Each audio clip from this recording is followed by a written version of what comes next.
Best month for the broader market in almost a year. So, how does President Trump's first presidential address measure up to his predecessors? Almost 8 million Americans are out of work. These are people who want to be productive. The threats of layoff and unemployment hang over other millions, and all who work are frustrated by their inability to keep up with inflation. We must begin now.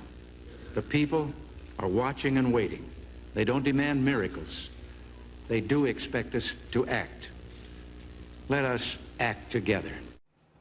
Sounds familiar. That was Ronald Reagan in his first address to Congress back in 1981. Here to weigh in, presidential historian and author of his new book, Game of Thorns, Doug Wead. Doug, good to see you. Hi, Lauren. Hi, Nicole. Good to see you guys. You heard President Reagan back in '81. You heard President Trump last night. They both talked about a renewal of the American spirit.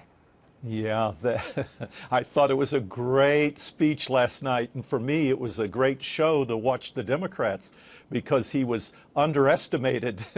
And George W. Bush likes to talk about, that's his favorite political rule, is to try to lower the expectations. Well, they were low last night. And Trump, I think, was very, very powerful. His point, how can we police the world when we can't even police Chicago? It's time for us to rebuild America.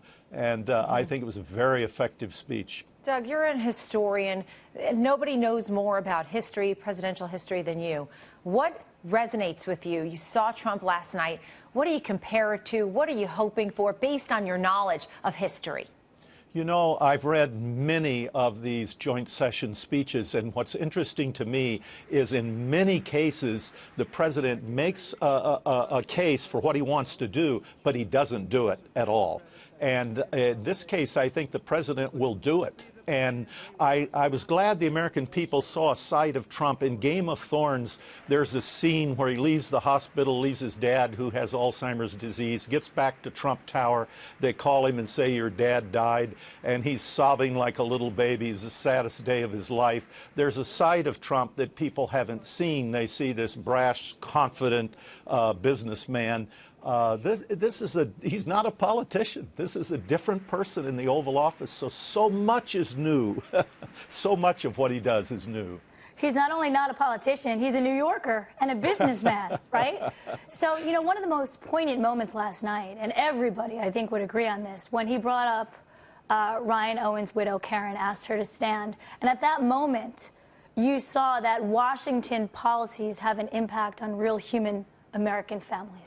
Yes, you did. And he knows the power of a name and remembering a name. I was talking about his dad. There's a moment in Game of Thorns where his dad is putting up the sign Trump Market on the market. They're going to only own it 2 years, and they could see tears in his dad's eyes. He always wanted his name to mean something, and his dad died before he could see his son as president. But I saw that night at the Hilton, I could see Donald Trump talking about his dad and his brother and his family, and it was like as if he was saying, hey, Dad, look at it now. Look at your name now. And so in remembering Ryan's name, who he is, what he did, you could see, I could see that those parallel thoughts going through. We're not going to forget this guy. We're not going to forget him. Doug Wead, presidential historian. Thank you. Thank you.